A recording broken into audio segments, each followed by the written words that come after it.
This is Research Like a Pro, episode 344, Colonial American Research and the Peopling of British North America. Welcome to Research Like a Pro, a genealogy podcast about taking your research to the next level, hosted by Nicole Dyer and Diana Elder, accredited genealogist professional.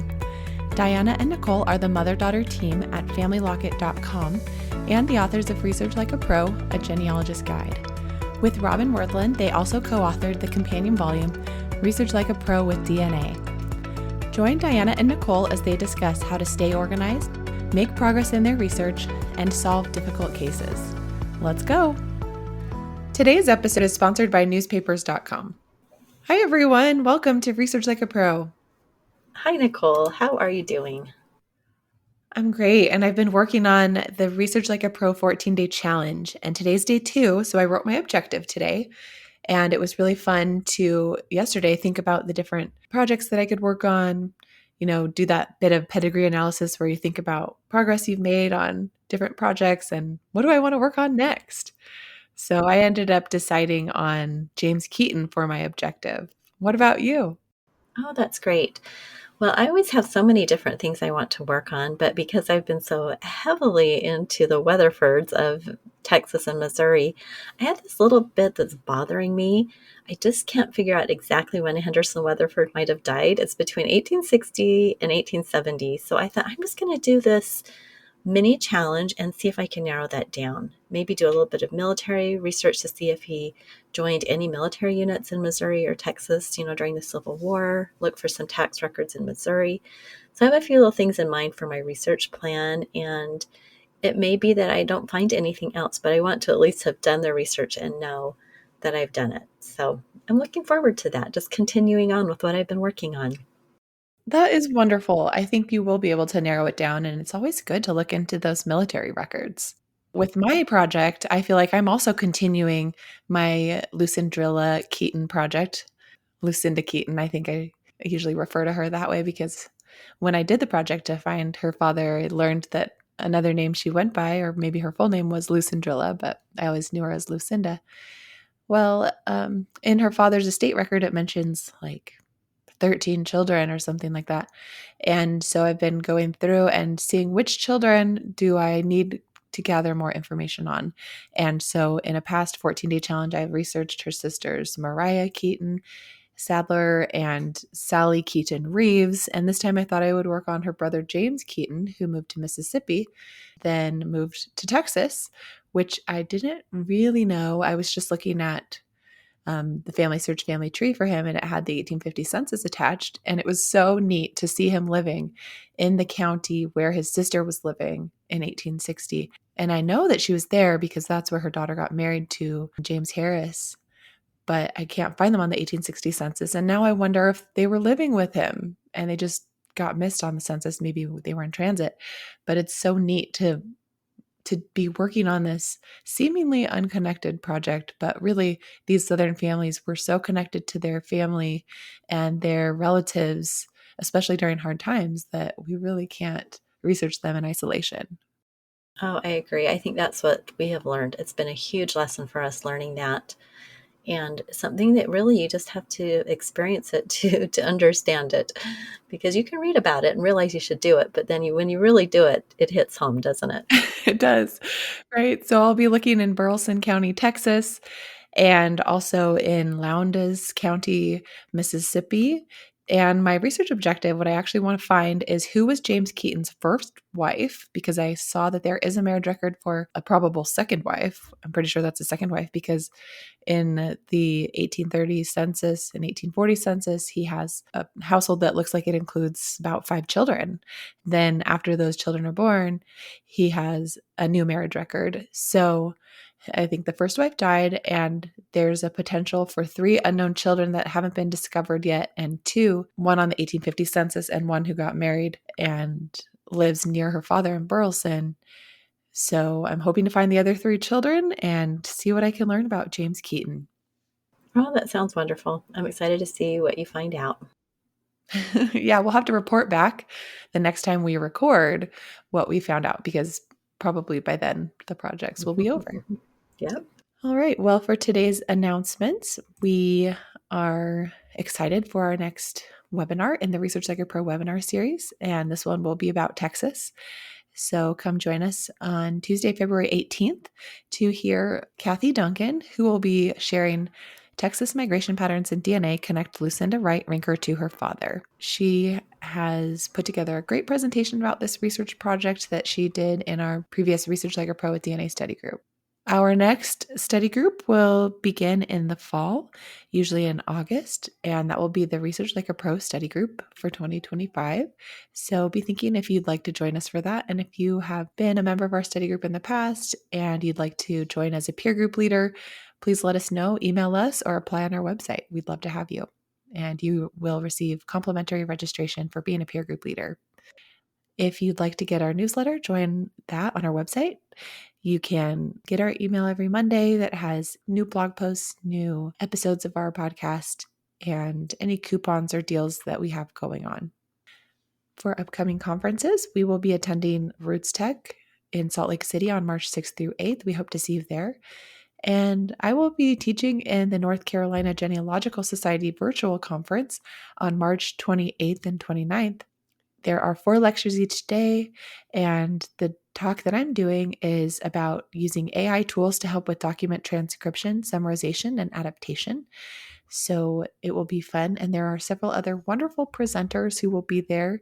So I highly recommend that you come. There's Roberta Estes talking about Native American Y-DNA, and Mark Lowe talking about discovering your North Carolina historic agricultural story, David McCorkle about using AI for land records, and several other wonderful speakers. So it should be a great conference. And that's $79 to attend. Then we will be attending Louisville, Kentucky for the NGS Family History Conference, May 23rd through 26th, which is over Memorial Day weekend. And we're excited to do the research trip to Frankfurt on the first day of that. And then there's a special Memorial Day ceremony at a nearby cemetery on the Monday. So that should be a really special conference to attend as well. And then Diana is going to be speaking at the Alabama Genealogical Society Spring Seminar, April 5th, doing a Research Like a Pro seminar. Registration opens for that on March 1st. And this is going to be an in-person presentation that she's giving in Alabama in Montgomery. So it should be really neat. That sounds fun, Mom.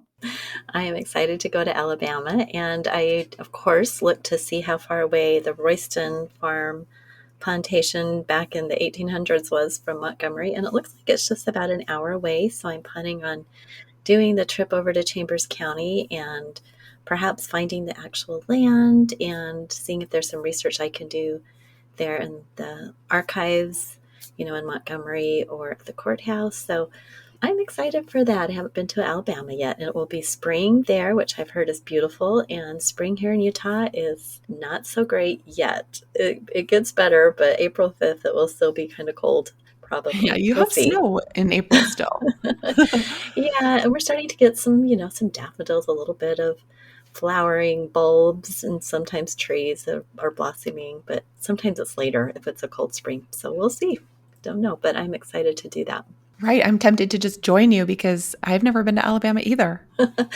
Well, it would be fun. Yeah, it's exciting to get to go and travel and do genealogy at the same time. It So is. fun.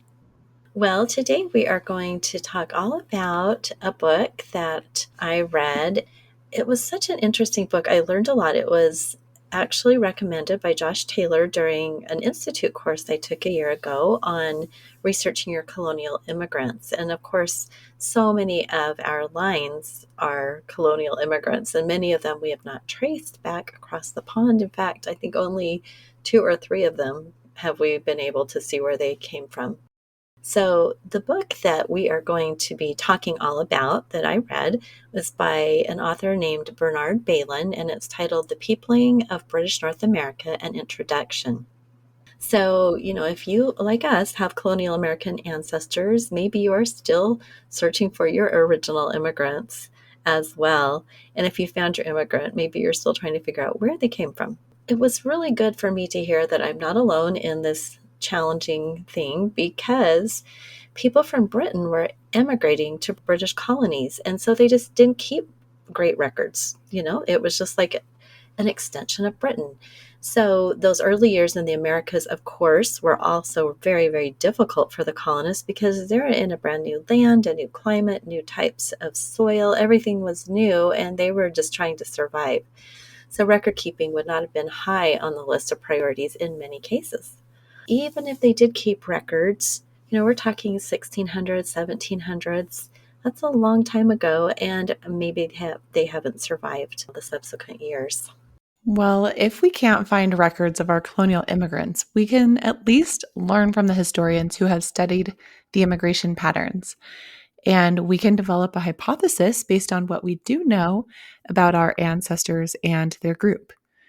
Luckily, many scholarly works have been written on this topic, and The Peopling of British North America, an introduction by Bernard Bailyn, provides a great look at what was happening in Britain and, to some extent, Germany and France during the colonial era of the 17th and 18th centuries. So it was great to have this book as our Family Locket Book Club selection back in the summer of last year. If you have colonial ancestors from early America, then you might want to read this. And it's only 131 pages, and it can be a great way to form a hypothesis about one of your ancestral lines and how they arrived here. Right. And I appreciated that it was short because I have a lot of books I want to read. And the author Bailyn has written several other things that are longer. But this one was great because he writes in the introduction to Peopling of British North America that it was originally a paper that he used to organize his thoughts as he studied colonial immigration. And it's divided into 3 essays with these titles: Worlds in Motion, The Rings of Saturn, and A Doomsday Book for the Periphery. So we'll talk about each of those in this episode. So he summarizes his theory at the very beginning of the book. He wrote, "This transforming phenomenon was the movement of people outward from their original centers of habitation that involved an untraceable multitude of local, small-scale exoduses and colonizations, the continuous creation of new frontiers and ever-widening circumferences, the complex intermingling of peoples in the ever-expanding border areas, and in the end, the massive transfer to the Western Hemisphere of people from Africa, from the European mainland, and above all from the Anglo-Celtic offshore islands of Europe, culminating in what Bismarck calls the decisive fact in the modern world, the peopling of the North American continent." So there's a lot to say in that little introduction, but he takes that and then expands upon it so it becomes something that you can really internalize and understand. Well, looking at the book, Balin uses extensive endnotes to support his writing. And I think this is fairly common for many historical works like this, to have them as endnotes rather than footnotes. Although it does drive me crazy. I like to see footnotes on the same page. But this is just how a lot of historical books are. Well, his sources include numerous books and journal articles by historians, as well as genealogical sources, such as the William and Mary Quarterly. So when you look at his source list and you see something that is interesting to you or your hypothesis about your ancestors' immigration, then you can go ahead and look in these sources to find more about your specific group and their immigration. And so this is a great way to get an introduction to additional sources to look for. Well, this little book, The Peopling of British North America, is actually just kind of like a summary of his more comprehensive and larger work, Voyagers to the West, A Passage in the Peopling of America on the Eve of the Revolution. This is just like a shorter book. That's probably why it's called an introduction, because he has all this other research and longer work here to show. Well, Balin won the 1987 Pulitzer Prize in History for this publication, Voyagers to the West. And in 2013, he published The Barbarous Years, The Peopling of British North America, The Conflict of Civilizations, 1600 to 1675, which was a Pulitzer Prize finalist.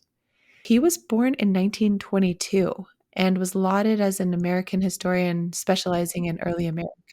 So, peopling of British North America was fascinating to me, as I've said, because as a genealogist, I'm always wondering about why did my ancestors come to the colonies? And I was fascinated to read the 4 propositions that Bailyn develops as a starting point for the discussion. So, the first proposition, he maintains that immigration to the colonies was part of this natural movement in the homelands as people moved outward from their village of origin. And he goes on to talk all about the differences in the patterns of mobility in the 1600s and 1700s. And he explains that again and again, major issues, apparently unresolvable paradoxes in the peopling process, can be resolved by reference to the domestic scene in the land of origin.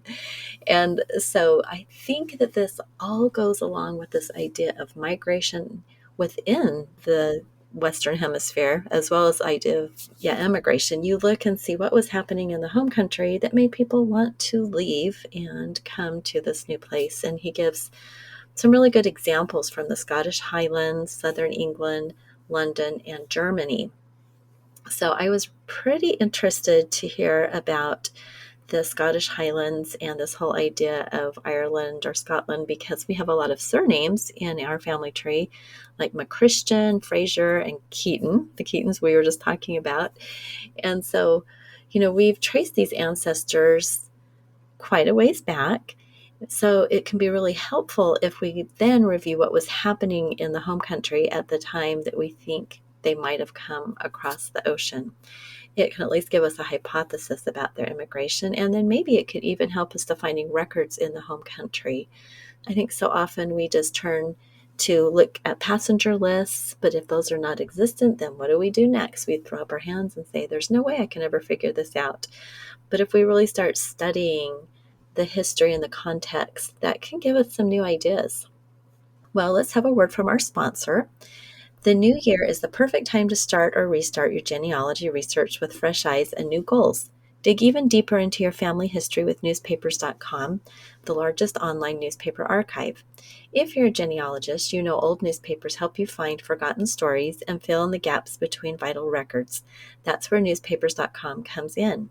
A subscription to newspapers.com gives you access to over 1 billion pages of historical newspapers from across the US, UK, Canada, Australia, and beyond. Whether you're tracking down your great-grandmother's obituary or uncovering a long-lost photo, you'll be amazed at the treasures waiting for you in more than 3 centuries of newspapers. And when you find something interesting, newspapers.com makes it easy to share it with family and friends. You can even save it directly to your ancestry tree. For listeners of this podcast, newspapers.com is offering a special discount of 20%. Just use the code FamilyLocket at checkout. Kickstart your year in genealogy with newspapers.com. Well, back to the book, the second proposition that Bailyn makes is that there is no continuity in how new immigrants settled in the colonies. So he examines the differences between population centers such as New England, New York, and Boston, and says the greatest source of variety lay in the ethnic and cultural composition of the incoming groups. There was no single American pattern of family and community organization.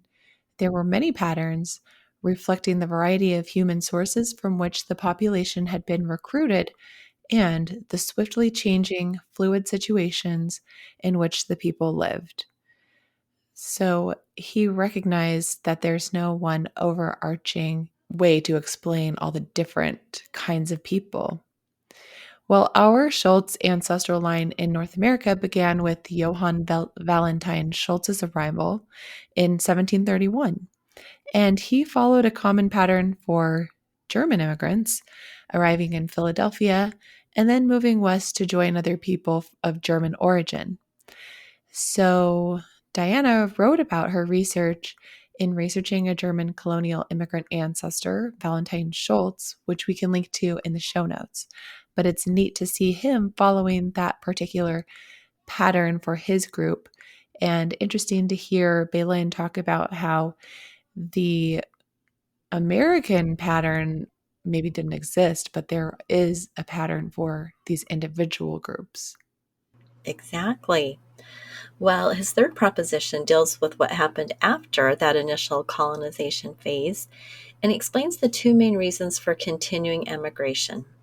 So first we had the need for labor, and second, land speculation. So these were both new concepts for me that I really had not thought of. And he explains that the majority of the immigration in the 1600s was an effort to move people from England to the colonies to provide labor. And we've all heard of the indentured servants that came over. And he says of the estimated 155,000 people that came in the 1600s, the majority were these indentured servants coming mainly from London and its surrounding areas. London was just overcrowded, and they were really looking for ways to get people out of there. And these people would have had basic labor skills. So, of course, they are going to need people to come over. And there was a high death rate in the colonies as well. So, they're always needing new people to come in and build houses, build whatever, farm, with basic labor skills. Basically, if you were a body, you could come over and do the work. But in the 1700s, the immigrants began to be more skilled in their chosen profession. And so Bailyn writes, in page after page of the many extant letter books of the 18th century merchants involved in labor recruitment, the need for skills and not merely brute labor is spelled out, specified down to the last detail. The greatest need was for workers who could build things, who could repair things, and who could otherwise assist in maintaining the physical world of the maturing mainland colonies. Wow, yeah, that makes perfect sense that they would need to have laborers and skilled people coming over to provide these labor skills that were needed to build the colonies. Well, if we discover that our ancestor was a carpenter, joiner, bricklayer, pewter, etc., we can hypothesize that perhaps he was recruited to come to the colonies because of his needed skill. For example, William Copen was born about 1723 and died about 1805 in Prince William County, Virginia. He was a stonemason, a carpenter, and a calligrapher. Among the various records we have of William's work in 1773, George Washington paid William to put the Washington name on his pew in the Pohick Church in Fairfax County, Virginia. William's name appears as Copan in George Washington's colonial papers. William fits the profile of a young man recruited from England to start a new life in North America. Is it possible that William was the son or grandson of an earlier immigrant? Yes, but understanding the immigration pattern of this time provides an alternative hypothesis. So, in discussing land speculation as part of the settling of America, Bailyn reminds us of the 1763 peace treaty following the French and Indian War that opened new land in Nova Scotia and the Floridas. He gives an example of British landowners who sought to replicate the tenant farming of England in America and purchased huge landholds, only to find that the wildness and abundance of land in America really made this a bit impractical. Land speculators on a smaller scale recruited immigrants to first rent and then purchase land after years of laboring to clear the land. The speculator would either have his land cleared by the tenants or would sell the land to them after their years of labor. This exchange of labor for land aided both the speculator and the new landowner. Bailyn proposes that land speculation attracted families, often with means in their home country. So, not just the poor immigrants, but those with means who wanted to get land. By selling off their property, they could afford passage to America and buy or rent their new land. Bailyn says many of these free families were destined to be frontiersmen in each successive generation. Consumers from the start, they were producers too, and prolific contributors to the rapidly increasing population. This makes me think back to the book we read by Richard Bushman about the land and how they had big families because they needed to have these children to labor on the farms and build up their wealth. And you can just imagine if you've rented this land and then you're trying to purchase it, and it is so labor intensive to clear and to farm. So it just gave me a little bit different idea of land. I don't know what I thought of originally, but it makes sense that people would buy up the land and become speculators. And we actually see that throughout later years in the 1800s when land would open up. There's speculators would go in and buy up huge portions of land that they would later sell off. Well, in Proposition 4, the last section of the book, Bailyn tackles the complicated issue of chattel slavery in North America, and he states, American culture in this early period becomes most fully comprehensible when seen as the exotic far western periphery, a marchland of the metropolitan European culture system. It was the juxtaposition of the two, the intermingling of savagery and developing civilization, that is the central characteristic of the world that was emerging in British America. So I was curious to see how he would handle this whole idea of the slavery and the Native Americans that were already here. And we all know of the brutality of the Indian Wars and chattel slavery. And he does discuss that as the Europeans sought to make a new world wherever they'd landed. The wilderness was always near, as were the dangers. But interestingly, Europeans were no strangers to the idea of slavery, but it had always been on the margins, isolated work gangs, and it was not in their midst as it was in North America. He ends his final essay in Peopling of British North America with this statement. This mingling of primitivism and civilization, however transitory stage by stage, was an essential part of early American culture, and we must struggle to comprehend it. What did it mean to Jefferson, slave owner and philosopher, that he grew up in this far western borderland world of Britain, looking out from Queen Anne rooms of spare elegance onto a wild and cultivated land? We can only grope to understand.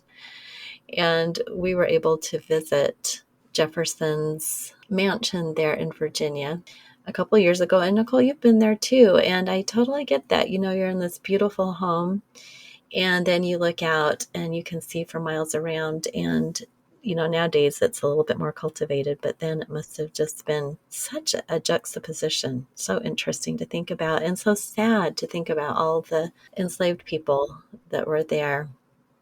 So although we would like to discover the original immigrant for each of our family lines, if they did immigrate during the colonial years, we really may never know the ship, the year, or the circumstance that prompted them to leave their home country. However, when we study and read books like The Peopling of British North America, we can start to get some understanding and perhaps create a hypothesis for each ancestor based on what we do know about them and the community that they lived in, and things like surname and associates and their actual locations. So, you know, I would recommend the book. It is kind of a fascinating look and really opened up my eyes to a lot of things. Well, I am looking forward to reading this, and I think studying these kind of books about history, especially as we are researching our ancestors in that same place and time as the historical account we're studying occurred, can really give us that context to have a better understanding of what was going on, give us clues to additional records to look for, and help us develop hypotheses about where our ancestors came from and where they were going and why, which is really important to discovering more about them and extending our line back. So I think it's important to do these studies and read these kinds of books and study the sources the authors used. So thank you for opening our eyes to this resource and getting us started on our colonial American research. Well, it's just another example of how we don't know what we don't know, right? Right. So Wonderful. many things that we don't know, and we can expand our understanding, and it really helps us in our research. So true. Well, thanks everyone for listening, and we will talk to you again next week. Bye-bye. All right. Bye-bye, everyone. Thank you for listening. We hope that something you heard today will help you make progress in your research. If you want to learn more, purchase our books, Research Like a Pro and Research Like a Pro with DNA on Amazon.com and other booksellers. You can also register for our online courses or study groups of the same names. Learn more at familylocket.com/services. To share your progress and ask questions, join our private Facebook group by sending us your book receipt or joining our courses. To get updates in your email inbox each Monday, subscribe to our newsletter at familylocket.com/newsletter. Please subscribe, rate, and review our podcast. We read each review and are so thankful for them. We hope you'll start now to research like a pro.